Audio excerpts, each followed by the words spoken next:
be damaged. And the second one, the box has also been banged up a bit, so hopefully it's not damaged. Instruction manual is at the top. Also has a recipe book in it. And you remove the styrofoam. And see, this one, at least on the top, is not damaged. The last one, the handle here had been damaged and was banged in. So we'll pull these out. This is the bottom. The power cord. One of my complaints with this so far, as I've used the other one, is this is a very short power cord. You really, unless you're going to operate next to an outlet, very close to an outlet, it's just not long enough, and I end up having to use an extension cord, which is not something I like to do in the kitchen. But this is what it looks like as it's unpacked. Got this protection to protect the stainless steel on the sides. It looks very, very pretty. Nice looking unit, as you can see. And it is compact. I thought it was going to be bigger before I got the first one, and was surprised at the size of this. This one's taped a little different than the other one was, but they have a piece of restraining tape here to hold in the water tray. This is the water tray. You're supposed to put 2 cups of water in there when you're cooking to keep the smoke down. So that's the base. Nice looking. You got the control knob on the front here, and the lights to tell you when it's on and when it's ready, when it's reached the temperature you've set. There is no on and off switch to this. It stays on even when you turn the temperature all the way down to minimum. It still stays on warm until you unplug it. Okay. This is the top. And I've seen quite a few comments from people about getting cut by the hardware on the inside of the top. And really, to be honest with you, I don't see that issue. I think you have to be careful, of course, with anything that has restraining clips on it and stuff, but to me it's well built, well designed.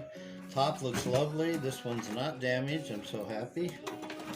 And on the back here of the top, right here and here, are the clips that are going to go into the base, which keeps it connected. So you just simply go down in the back, and there's a clip on the base that falls into the grooves of the top, and it fits right together.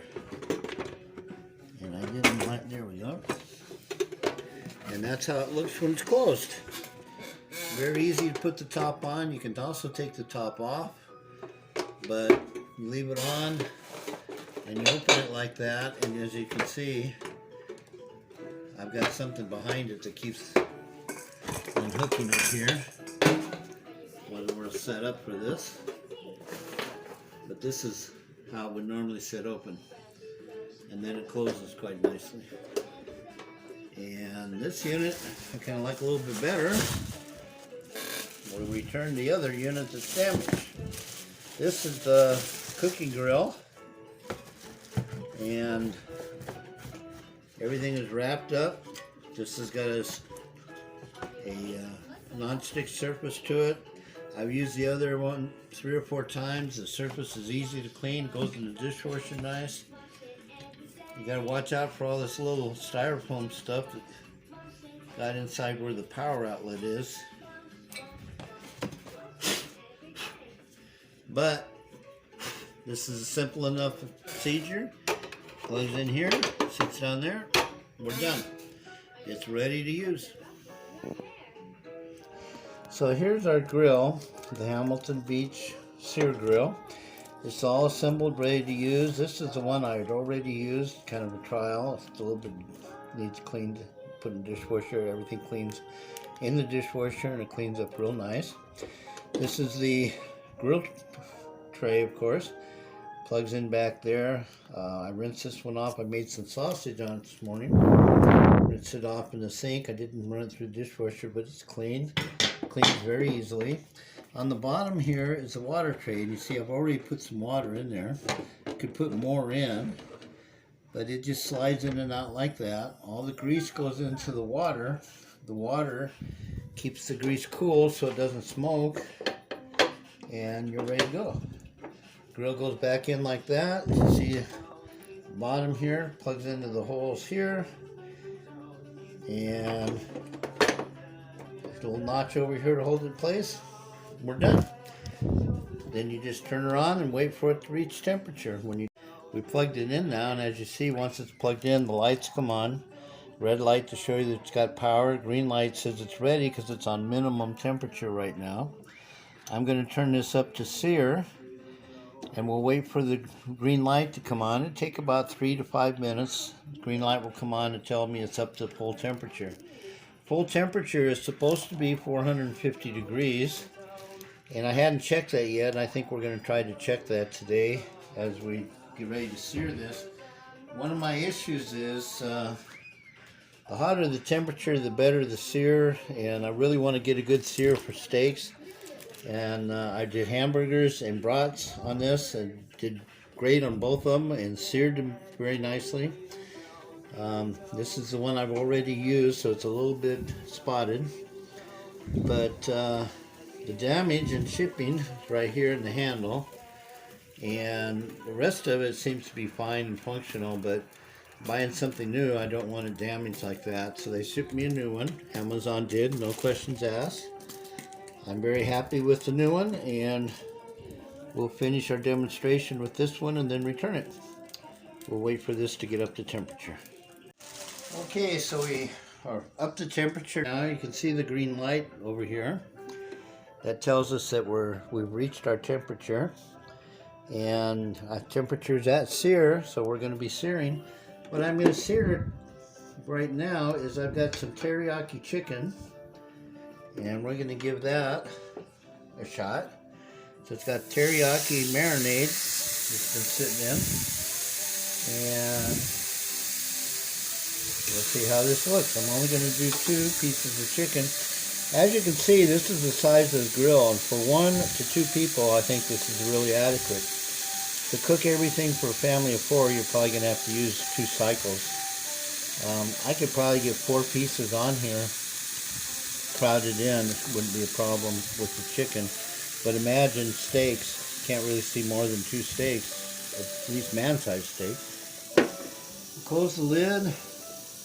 We lost a little temperature there because I had the lid open a bit, so we've got to wait for it to come back up, and we'll cook it for 2 minutes on each side.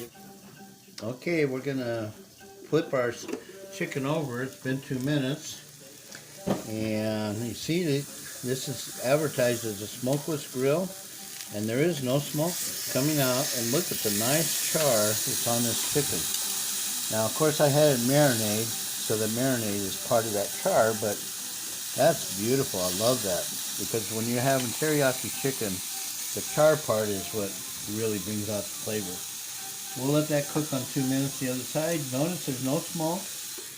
Door's closed, there's no smoke, so it is pretty smokeless. I've noticed a little bit of smoke when I was cooking the hamburgers. Had a lot of fat content, but you know, I got smoke alarms in the house and in the kitchen here close by, and they didn't go off, and I've set those off cooking on the stove quite often, so I would say this is pretty much smokeless. It's a good grill. I like it so far.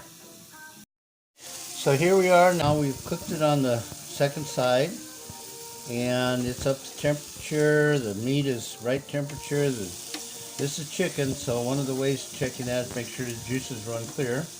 They are. So we're going to take this off now and cut it up for our teriyaki plate.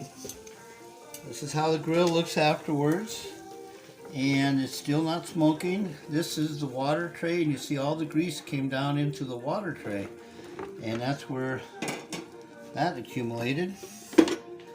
So we're going to cut our chicken just to make sure we've cooked it well, and also that that's how we're going to serve it on our tray.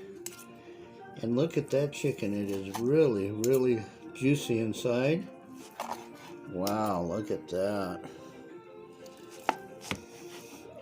Wow, that is very nicely cooked. It's soft, it's juicy. If I was going to go to a teriyaki house and have teriyaki chicken and rice, this is what I would want to have.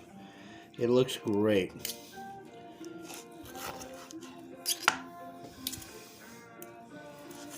So these were white chicken breasts and grilled on the Hamilton searing grill. The setting for cooking it was on sear the entire time. And as you can see, it did an excellent job, cooked 2 minutes per side. And I got an excellent sear and an excellent job cooking the meat. I would recommend this machine. Wish it was a little bit bigger, but I love it the way it is. Thank you so much for watching my video.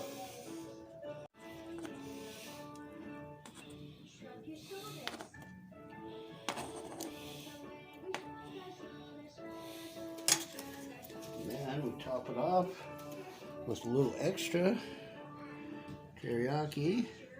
Sauce. You go to the teriyaki places, you ask for a little extra because they hardly ever give you enough. Teriyaki good in the rice. And there we go.